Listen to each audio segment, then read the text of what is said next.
بسم اللہ الرحمن الرحیم۔ تمام تعریفیں اس ذات پاک کے لیے جس نے پوری کائنات کو بنایا۔ لاکھوں کروڑوں درود پاک محمد صلی اللہ علیہ وآلہ وسلم پر اور ان کی آل پر اور اہل بیت پر۔ معزز سامعین، السلام علیکم ورحمۃ اللہ وبرکاتہ۔ کیسے ہیں آپ سب؟ امید کرتا ہوں کہ آپ سب خیریت سے ہوں گے۔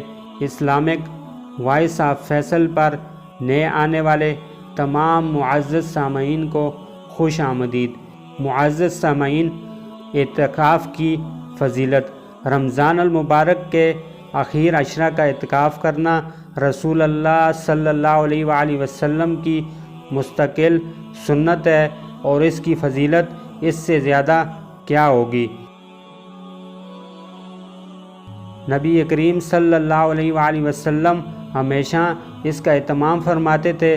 جب سے ہجرت فرما کر مدینہ منورہ تشریف لائے، اس وقت سے لے کر دنیا سے وصال تک بلا ناغہ آپ صلی اللہ علیہ وآلہ وسلم اعتکاف کرتے رہے، کبھی ترک نہیں کیا۔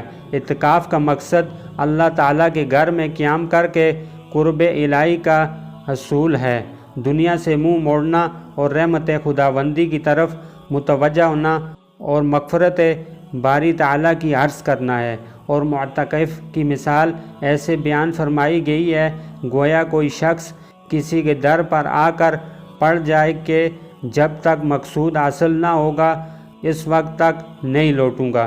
معتکف اللہ کے در پر آ کر پڑ جاتا ہے کہ جب تک رب کی رضا اور مغفرت کا پروانہ نہیں مل جاتا وہ نہیں جائے گا۔ ایسے میں اللہ کی رضا و مغفرت کی کبھی امید بلکہ اس کے فضل سے یقین رکھنا چاہیے۔ بخاری شریف میں حضرت عبداللہ بن عمر رضی اللہ عنہ فرماتے ہیں، رسول اللہ صلی اللہ علیہ وآلہ وسلم رمضان کے آخری 10 دنوں کا اعتکاف کرتے تھے۔ ابن ماجہ کی روایت ہے، نبی کریم صلی اللہ علیہ وآلہ وسلم کا ارشاد ہے کہ معتکف گناہوں سے محفوظ رہتا ہے اور اس کے لیے نیکیاں اتنی لکھی جاتی ہیں جتنی کہ کرنے والے کے لیے۔ اعتکاف کا ایک اہم مقصد حصول شب قدر بھی ہے۔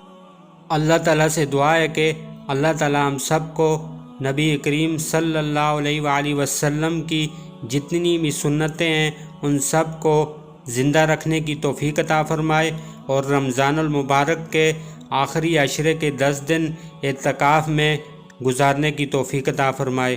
دوستو، اپنا خیال رکھیے گا، ملتے ہیں انشاءاللہ اگلے ایپیسوڈ میں۔